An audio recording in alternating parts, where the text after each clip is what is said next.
God and Moses both just have enormous respect for each other. White gladiator has that big striped spear. Inspires playing during dessert. Look, the judges are nodding. Even the Egyptian judge is impressed. Until recently, you claimed that the Earth revolved around the sun.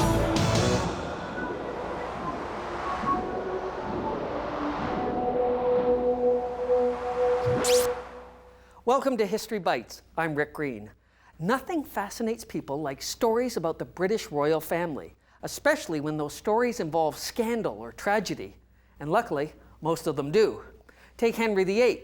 He divorced one wife, had another put to death on trumped-up charges of adultery, had a third die on him, and found a fourth so ugly that he divorced her almost as soon as he'd actually met her.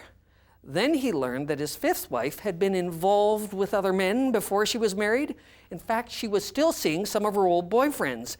And as a general rule, kings hate to share. It was the royal scandal of the 1542 anyway. So let's look back at the tragic death of a much-loved royal through the much-loved medium of television. Back to our ongoing coverage of the death of Catherine, Queen of England. We're coming to you live from London, where we are witnessing an incredible spontaneous outpouring of emotion at the death of this much-loved, some would say overloved royal. The execution itself was just a few minutes ago. And let's go to Mary of Bromley, who is down on the streets of London. Here with me are Jenny and June. Where are you two from?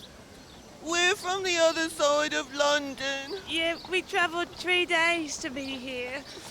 And what did Queen Catherine mean to you? She was wonderful. I miss her more than my own mother. Yeah, we love you and we miss you, Kathy. What do you think about the way the royal families treated her? Oh, terrible. Terrible. Terrible. Singing the song now live is another ex-lover of Catherine's, her old music teacher, Henry Manick. Goodbye to the rose. She did like the Henrys, didn't she? Well, it's a very popular name. Her brother was a Henry. That's right. And this is in fact only the second time that a music teacher by the name of Henry has successfully forced himself on a future Queen of England. Only twice. Yes, although apparently they didn't go all the way, which is why he's alive to speak about it. Oh, of course, yes. And let's just listen to this lovely song now. And it seems like Henry's queens are all a candelabra in the wind. Cindy, it sounds to me like he's adapted his popular favorite, Goodbye Mary Rose, for this occasion. No. All his songs sound like that. Mr. Manick, of course, has pledged that the profits from this song will go to the poor. Lovely. Yes, although I wouldn't count on too much there. No. You know, she just made some mistakes, right? We all make mistakes. That just proved how human she was. Right, you know, we loved her for her mistakes, right? We was camping out here overnight, and we've been hearing stories about the things she did with, like how she... various men. We seem to be having some technical problems. I believe we're going now to... No? Okay. At this hour, the nation in mourning the loss of... Again, let's just listen and to the lyrics especially, folks. I'm sorry, I missed. What did he just sing there? He just sang... No, what did he just sing there now? Something apparently very touching, I can see. I think he's crying.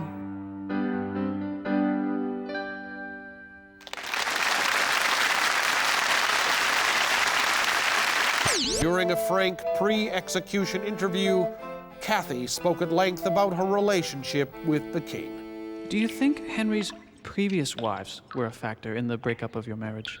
Yes, there were 5 of us in that marriage, so it was a bit crowded. But you yourself had previous lovers. Well, yes, and that made it even more crowded. You're sleeping with every noble house your noble ever slept with. In most cases, it's wonderful. But for some reason, Henry was against it. Oh, okay, all right. Here is Mary again. Mary, what is the prevailing emotion on the streets today? Mary? Audio, somebody wake up. Mary, Pat. can you hear me, Mary? We're not getting any audio, Pat. Okay, we'll be coming back later to Mary of Bromley, but now let's take a look back to the life of this beloved royal. A fairy tale life with a folklore ending. In the good old days, marrying into the royal family meant wealth and power, and it didn't have to be to a Prince Charming. Prince Fat and self-absorbed would do just fine. Even Henry's history of getting rid of his wives didn't discourage other parents from trying to set up their little girls. After all, you weren't losing a daughter, you were gaining a fortune and influence and getting rid of a daughter. Interview with Henry Howard. Henry, of course, the brother of Queen Catherine. John Peacock is speaking with him now. You lost a sister today. A great blow. Yes, so I've been told. And of course, for your family, there is another loss. Your position in society has suffered a serious setback. Well, yes and no. Let's not forget about those royal children. I would like to say, here and now, that since his mother, Catherine, is gone, that Edward, the future heir, will always have a home here with his other grandparents, the Howards. But they are not his grandparents. Really? Yes, young Edward's mother was Jane Seymour, wife number 3. Really? And nothing says, I'm rich, more ostentatiously than an elaborate centerpiece. Now, most nobles prefer a large bird, a heron or a swan gracing their groaning board, but I prefer a bird that reflects my personality. The peacock. Okay, never mind. Tell you what. After the tragic death of his latest stepmother, the Howard family would be pleased to announce that we would adopt young Eddie, the future King of England, as our own adopted son. Well, there you go. And thank you very much for Although speaking I'd settle with... for a dukedom. Yes, that was Henry Howard. Or 100 guineas. And we're going back to you now. All right, 50 guineas. Some dignity, please. sir. The Earl Howard there, clearly very distraught. Now, take extra care removing the skin and feathers. You can save time here by allowing your scullions to make their beds in the kitchen. Leonard, my bird is ready to roast. Leonard. And now we have a report on the life of Catherine Howard. Goodbye to the rose, though you were a sight to be seen. You'll always own our hearts as our lovely headless queen. Once the bird is cool, it's time for the fun part. Sewing the feathers and raw skin back on so it can be arranged as part of your appetizing centerpiece. And take time to remove any feather mites from the bird and yourself. English cherry tart. A look back at the life of Catherine Howard, the public side of a public woman. This... JP, you designed her wedding dress, now her beheading dress. Can you tell us about it? Well, Kathy and I worked together on this one. I mean, it's a wonderful experience. I mean, Kathy has a wonderful fashion sense. She knows exactly how to make the most of her assets. Now, what were you going for in this case? What sort of... Well, we were looking for something that would draw attention away from the head and neck and draw more attention to the body, because that's what Kathy's really all about, the body. Yeah. Now, you've used black velvet here. Black velvet, yes. Very elegant, luxurious, yet simple. It's sad, but it's a sexy kind of sad, you know? It's coy almost. I know it made my assistant Margaret cry. Now, this neckline is really a surprise. Kathy's normally very daring in her fashion choices, but this high neckline is actually quite reserved. See, this is the look before the big moment. It's cunningly accessorized to resemble a high neckline. But just before la coupe, the scarf is removed to reveal... Oh, my! Yes, isn't it something? And Jeannie, for the full effect... Ah! It seems to say... I have no head, but kiss me anyway. Exactly. Oh, JP, it's a fabulous outfit. Can any girl get a dress like this? Only if she makes His Majesty angry. Oh, he may be watching. When we return, 5 wives down, 1 to go. In 1542, it was against the law for an unchaste woman to marry the king. King Henry VIII passed that law 2 days before Catherine Howard's execution. Does the phrase due process ring any bells? It was also against the law to mention the death of the king. One of Catherine's boyfriends lost his head for that one. Now, it might seem that King Henry could do whatever he pleased, but even back then, English monarchs had to be aware of their public image. All right, Kathy committed some crimes, but does that mean he should have killed her? Come on, she was cute. But surely you're not suggesting that Henry could have pardoned Catherine. He's the king. He can pardon whoever he likes. No, the British people are outraged about it. Look at these headlines. Look at those headlines today. Here's one. You're a right royal bastard. Big fat pig. Henry, time you quit. Angry words, angry sentiments. Now, where did these come from, this sort of thing? Oh, well, actually, Will and I had those printed up this morning, but it just shows you what feelings are out there beneath people's apathetic exteriors. Humane death. Turning now to headlines, another 30 people killed by the mysterious and contagious sweating sickness. A Polish scientist believes that the Earth revolves around the sun. But our main story remains the ongoing death of Queen Catherine. Grimaud, we've hit a new low here. If people are saying in the midst of all this grief, where's the king? That's what they're saying. Why isn't he saying something? Well, actually, he is scheduled to say something. He's going to give a speech in a few minutes. What do you think he will say? Oh, no, well, whatever he says, it's too little, too late. It's time he does a decent thing and he abdicates. Yeah! Tonight on 2020, what is causing the spread of sexually transmitted diseases amongst our prison population? The answer may surprise you. Good evening. I'm Ronald, your host. And I'm Roger, rake about town. And this is Pat Talk. Well, Roger, we're entering the start of the 1542 season, and there are some fine new paps to take a look at. We'll also be taking a fresh look at some of the older paps on the social scene. And not to forget the paps on the King's wife, yes. We said goodbye to one pair of paps this week. We'll be speculating about what kind of paps will replace them. And what a range of paps we've seen him go through. God bless him. As we all know, his taste in paps is demanding. He likes firm paps, not saggy paps. It's Hooked on Spinning, the revolutionary new way for your daughters to find themselves a husband.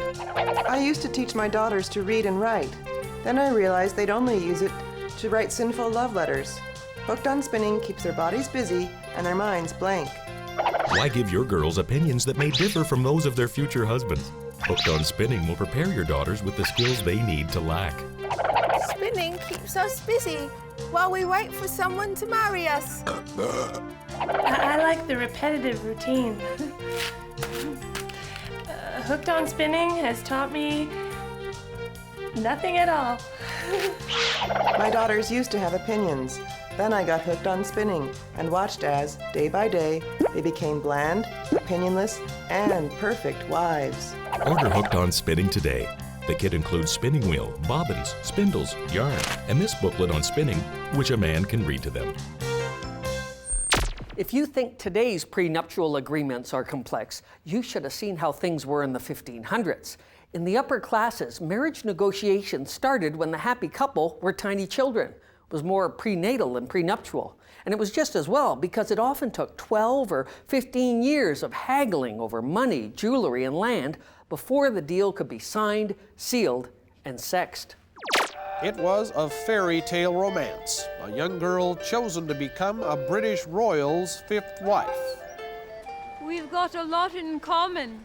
We both like long, slow walks. Your Majesty, over here. Quick question, are you in love? Yes, we are. Well, what is love anyway? And yet, behind the glamour of royal life, Catherine was becoming increasingly lonely. You have to realize, this was a young girl of 20, married to a middle-aged man. He's selfish, he's fat, he's got a leg ulcer that smells like bad fish. Inevitably, the strain began to show. Soon, even the tight-lipped royal household had to announce publicly that there was a problem. His Majesty has announced that, with regret, he will be seeking a separation from his wife. I'm sorry. A separation of his wife. Thank you. A message from His Majesty King Henry. We have all been trying in our different ways to cope. To cope with the loss of a wife, the loss of a love, the loss of a head. I want to pay tribute to Catherine myself. She was an exceptional and talented human being, and I was amazed at her energy and her insatiable love. She never lost her capacity to bring pleasure to others. Especially noteworthy was her devotion to her boys, Thomas Culpepper and Francis Dereham. And I know we have all tried to help them with the devastating loss of their heads that they have endured, and those are now on display at no charge on London Bridge. Let us all learn from Catherine's tragic death, and let us seize this opportunity to show the British nation united in love and respect for me, your king. Ah, well, that was King Henry there with a touching speech about Catherine herself. Yes, it was touching. About Catherine, of course. I noticed that he called her an exceptional and talented human being. Oh, yes. Well, I mean, not just exceptional, but talented. Very heartfelt there. Perhaps a touch of ennui. Yes, and he said he was amazed with her energy. Yes, I noticed that. He mentioned her energy and his amazement at it, and that I felt was sincere. Yes. Some irony, of course, but in the good sense of irony. Well, he also talked about Culpepper and Dereham. Yes, he did, in fact, mention them, and that was a bit surprising, but perhaps not. Interesting, at the very least. Yes. He mentioned Culpepper first. Why, I don't know. What do you all think of Henry's speech? Oh, well, I think he said exactly what needed to be said, you know. He said, let's move on. That was his message, you know. Let's look to that future. Yes, this was a message of healing. What he was saying was, let's forgive Kathy now that she's paid for her crimes. Sure. Let's move on to more important issues like taxes and wars and souvenir mugs. And in fact, I believe you have some of the souvenir mugs. Yeah, One of them here. I brought along a good one here. Can we get a Look shot at of this? There's Kathy there. Can we see the this? axe is coming down, and she's saying, and look at the executioner there. He's saying, "It's all right, milady. It's only painful the first time." Oh! Whoa! Rude there. That's a little innuendo there, but very popular with the punters. I'll bet that. And he asked that the whole British nation show that they are united in love. Yes, he said that. Very, very inclusive. By saying the whole British nation. You know, he could have just said the British nation. But I felt that the inclusion of the adjective whole was very touching. Now, I think that the word whole is a very healing word, but I wonder, is it an adjective or a conjunction? Well, I can't help feeling that the word whole was used in the adjectival sense rather than in the more controversial conjunctive sense. It needed to be said, I think. What are your predictions? Well, of course, Henry needs to get married again right away. He needs to bear an heir to the throne. Yes, that's true. And, he already does have a son, but you know what they say, an heir and a spare. Well, these really are. Coming up, dealing daughters for dukedoms. When you see what Henry VIII did to his wives, you may wonder why the rich and famous of England were willing to marry off their daughters to this killer king. Well, the fact was, marrying up the social ladder was the best way to keep your family in the social limelight. And marrying into royalty gave you direct influence over the government. These were times when being treated like a princess meant being traded like a horse. A really valuable horse. As a nation mourns, there are so many questions. How do we cope with the loss of one so young? How do we express our grief? And who will His Majesty marry next? Who's Henry VIII's sixth? We polled some top royal watchers to get their pick of which lucky lady will be the next Mrs. Tudor. How about one of his old girlfriends? Bessie Blount gave the king an illegitimate son in 1519. The boy has since died of TB, but perhaps the royal love lives on. Then there's Mary Boleyn.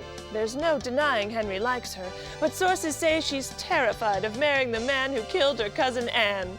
Can Henry, the chubby charmer, win her over? Well, what do you think about the pauses between his words? Were they, as people call them, pregnant pauses? No. So, you know, it's not enough that he's already got little Eddie because he's a sickly kid. Eddie is very sickly. We need another boy. And everybody's excited about that. What about Henry's daughters? Mary and what's her name? Elizabeth? The last ruling queen we had in England was Queen Matilda. 1141. Oh, right. You don't want that again. Dennis has a point. I think Come on, Harry, let's have another boy, eh? Or would he rather go back together with German ex-wife Anne of Cleves? She was thin before and Henry hated her, but since the breakup she's been porking out, and the word is she's big and she's beautiful. Then there's virtuous brainiac Catherine Parr. Although she is gone, she will live forever in our hearts. This country will not forget Catherine of Aragon. Catherine Howard. Catherine Howard, I'm sorry. Her passing has brought out a tremendous outpouring of press coverage. This has really just captured the press's imagination. It's been one report after another, photographers crowding for a glimpse of anyone in mourning. Everywhere you go on the street here, you're asked your opinion. Reporters from all over the globe coming here to share in this story. Catherine, we won't soon forget you, or allow your image to fade. Henry remarried the following year to Catherine Parr. She stayed clear of men, agreed with her husband on everything, and despite some close calls, managed to outlive him. Henry's daughter eventually became Elizabeth I. After what had happened to her mother and stepmothers, she wisely put aside any dreams of matrimonial bliss and ruled on her own. Because in the 1500s, a woman looking for love and romance could find that her head was history, and history bites. No, not in my opinion. They were very heartfelt and carried great, very healing pauses. Just the right kind of pauses at this moment in history. Now, were they the pauses of a man who has, say, learned his lesson? Definitely, definitely, I think. Well, let's look at some of those pauses now. Okay, great. The loss of a love. That's a nice Very one. regal, that's a good one. Talented human being, and I was These are the pauses of a great man. Insatiable love.